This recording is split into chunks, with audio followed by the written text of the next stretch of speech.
What's up, guys? This is the Atlanta Sports Critic, and my name is John Carson Reed. I am going to be reviewing all sports in Atlanta, the Falcons, the Hawks, the Braves, and of course Atlanta United.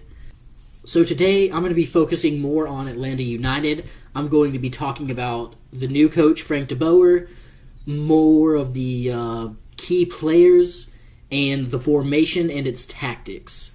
So let's go ahead and dive right into that.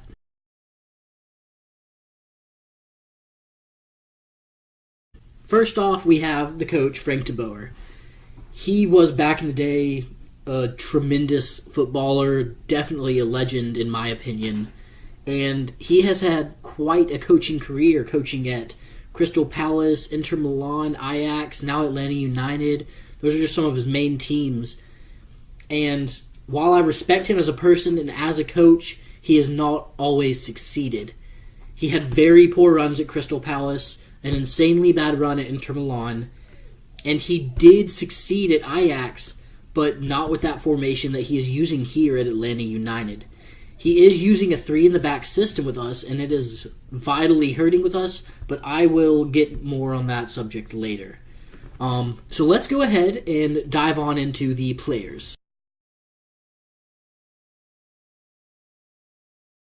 So I'm going to work my way from the back to the front, and we're going to start with good old Brad Guzan.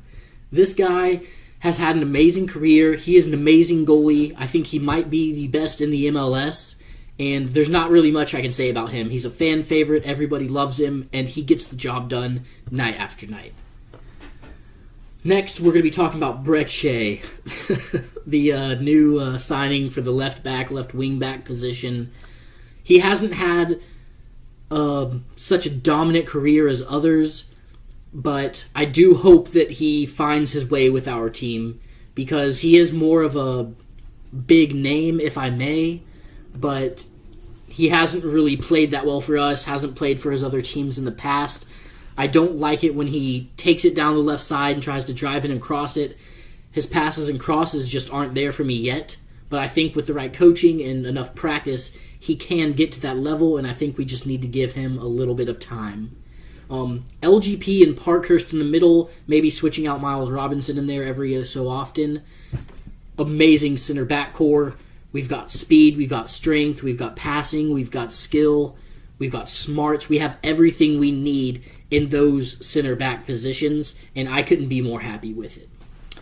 Right back, I'm going to go with Franco Escobar. Sometimes you can throw Gressel in there with the wing back position, but Franco's my guy when he's healthy. I haven't always been his biggest fan, but he has brought a lot of positive energy to Atlanta, a lot of positive plays, and I think he could really help this club become dominant year after year, taking it down that right side through him. Working our way into the midfield, we have Larentowicz, Remedi, Nagbe, Pity Martinez.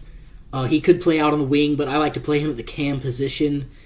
These guys are all amazing. Larentowicz is getting a little bit old, but he does possess the skill that is needed at that position right now on the more defensive side of it. Remedi, he could be a box-to-box guy, but I really love when he kind of sits back and controls the game from the back and works it forward. Darlington Nagbe is absolutely one of my favorite players in the league. I was so pumped when Atlanta United signed him. He's a true box-to-box midfielder. He will run and work and play his heart out until the final whistle. He is super smart with the ball. He knows which passes to pick out, when to pick them out, and when not to. So he's just a really great pick for me. Pity Martinez, the new signing to replace Miggy. He hasn't been amazing yet, but he has showed a lot of signs of brilliance. So I'm really happy with that signing. I can't wait to see what he brings in the CCL and the MLS League this season. It's going to be really cool to see. So as long as he can play in the middle of that field somewhere and not have to go out on the wing too much, I think he can really develop some good balls to be sent through to Josef to get him scoring goals again, just like last season. Out on the left wing, I've got Barco. He's very young. He had his ups and downs last season on and off the field, but he has been amazing this year. Let me just tell you, he has been slicing and dicing, cutting his way around players. He has been energetic, running all over the place, giving his all, and I have some mad respect for him. So I'm really looking forward to seeing what he does if he stays healthy for the rest of the season. Of course, up top at striker, we've got Josef. I'm not even going to say anything. He's a goal machine. He's a monster. Doesn't matter who's on the field around him. He's going to do something. So let's go ahead and move on to the right wing position. You can put both Villalba and Gressel there. Villalba is very good for me. I think that he hasn't been performing like he used to after coming back from his injury. But when he does sub on into games, he usually gets it going. I think he deserves a shot in the starting lineup. I'm not his biggest fan, but I do believe in what he's capable of. Julian Gressel, man, what a time to be alive. Watching him play is just so exciting, so much fun. He's really unpredictable for me. Whenever he gets the ball, I'm like, oh, he's gonna go and do this with it. He does something completely different, ends up scoring, having an amazing assist, and that is just crazy to see in the MLS because I think he is miles above a lot of the other players at his position or just overall in the league. So that about wraps it up for the players. I think we have the strongest squad in the MLS. I think we have a chance to come back and win the league again this year, and I think we can go pretty far in the CCL if we don't win it. So that about wraps it up for that. Now, I think I'm going to go ahead and dive into the formation we have and the formation I think we should be playing.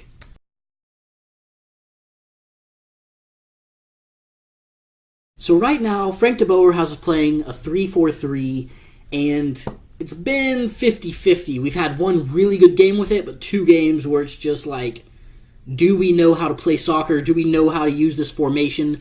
It's really been questionable to see, but as an Atlanta United fan, I still have that hope that over time we can master this formation. This 3-4-3 formation is a super complicated thing to learn how to work into. It's just really complex, and there's not a lot of teams that have success using it. Almost nobody uses 3 in the back just because of how difficult it is and how much talent you need to have on your team. Now, we do have a lot of talent, but I don't think that the talent in the MLS is ready to take on such a diverse and dynamic formation, which can be deadly, but not if you don't have the right players in the system. So I think that we should have this formation, which is a 4-3-3 attack. Here we have a 4-3-3 attacking formation with Shea and Gressel at the wingback positions. Having these players at the wingbacks allows Shea and Gressel to go and overlap Barco and Villalba when they are caught coming too far back to receive the ball. The benefits of this allows Barco and Villalba to pass to those overlapping Sheas and Gressels while they cut inside to join Martinez to create more opportunities to score. Another really great benefit to this 4-3-3 attacking formation, Barco and Villalba can stop cutting inside because these 3 central midfielders will possess more of the midfield, leaving Barco and Villalba more room to run up and down the wings. Now, after they're done running up and down the wings, they could also have the option to cut inside and pass across goal to Martinez or cut inside just outside the 18-yard box and pull off the shot. Well, guys, thank you so much for watching this video and listening to my ideas about the team, the coach, the players, the formations, their tactics. I really hope that you tune in the next videos. Please like and share and subscribe, and we'll see you after the next game.